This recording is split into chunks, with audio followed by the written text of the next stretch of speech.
Good morning everybody. Welcome to my Canaan clinic YouTube channel. ఈరోజు మీకు ఒక subject విషయం కాదు, ఇది యానిమల్ డిసీజ్ గురించి కాదు. Why I have shift my clinic, నేను ఎందుకు క్లినిక్ని కొరటపాడు నుంచి ఇంటికి దగ్గరికి మార్చాను దాని గురించి మీకు వివరంగా చెప్తాను. నేను సింపుల్, ఒక 2-3 నిమిషాలు, అంతకంటే ఎక్కువ ఉండదు. చివరి కారణం ఏంటంటే మెయిన్గా నాకు వచ్చేది ఏంటంటే సర్వీసు ఎక్కువ అవ్వటం వల్ల, ఏంటంటే సీనియర్ అవ్వటం వలన నన్ను ఏంటంటే సీనియర్ డాక్టర్గా చూసి రెఫరల్ కేసులు ఎక్కువ వస్తుంటాయి నాకు. అందువలన నేనేంటంటే ఇంటికి రాగానే మళ్ళీ ఫోన్ చేస్తే వెళ్ళటం కొంచెం కష్టం అవుతుంది వాళ్ళ వలన. తర్వాత రెంట్లు పెరగటం ఒకటి, తర్వాత ప్లస్ డిస్టర్బెన్స్ కూడా ఎక్కువ ఉంది. యూట్యూబ్ ఛానల్ చేయడానికి, రికార్డ్ చేయడానికి కూడా డిస్టర్బెన్స్ ఉంటుంది సిటీలో. ఇది మా ఇంటి దగ్గర అయితే ఏంటంటే డిస్టర్బెన్స్ తక్కువ ఉంటుంది కాబట్టి ఇంటి దగ్గరికి షిఫ్ట్ చేయడం జరిగింది.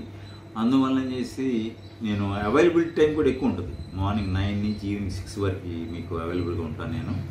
తర్వాత ఎమర్జెన్సీ ఎనీ టైం నేను అటెండ్ అవుతాను. దయచేసి డే టైం రావడానికి ట్రై చేయండి, ఎందుకంటే నాకు అసిస్టెన్స్ అనేది డే టైమే ఉంటుంది. కంపౌండర్ కానీ కుర్రాళ్ళు కానీ అసిస్టెన్స్ డే టైం ఉంటుంది కాబట్టి వీలైనంతవరకు డే టైం రావడానికి ట్రై చేయండి. ఎందుకంటే నైట్ టైం వస్తే ఏంటంటే కొంచెం విజిబిలిటీ తగ్గుద్ది, మీకు తెలుసు కదా. ఆటోమేటిక్గా ఓల్డ్ ఏజ్ పీపుల్కి విజిబిలిటీ తగ్గుద్ది, అసిస్టెన్స్ లేకపోతే సరిగ్గా చేయలేము. అందుకని డాక్టర్స్ కూడా, మెడికల్ డాక్టర్స్ కూడా ఎర్లీ మార్నింగ్ ఆపరేషన్స్ పెట్టుకోవడానికి కూడా అదే కారణం. ఏంటంటే ఎర్లీ మార్నింగ్ ఆపరేషన్ ఎందుకు పెడతారు, ఫ్రెష్గా ఉంటారు కాబట్టి ఆపరేషన్స్ ఫ్రెష్గా చేస్తారని చెప్పేసి ఎర్లీ మార్నింగ్ పెట్టుకుంటారు. అట్లానే మీరు కూడా డే టైంలోనే వీలైనంతవరకు ఆపరేషన్స్ కానీ వైద్యం కానీ చేయించుకోవడానికి ఇంటికి రావాల్సింది కోరుతున్నాను. నా నెంబర్ ఆల్రెడీ ఇచ్చాను, మీకు ఫోన్ చేయడానికి ట్రై చేయమాకండి. వీలైనంతవరకు వాట్సాప్ ద్వారా ట్రై చేయండి. 7093638138. Okay, thank you very much.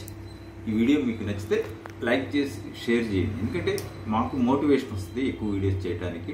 తర్వాత ఎక్కువ మందికి కూడా మనం పంపించడానికి వీలుంటుంది.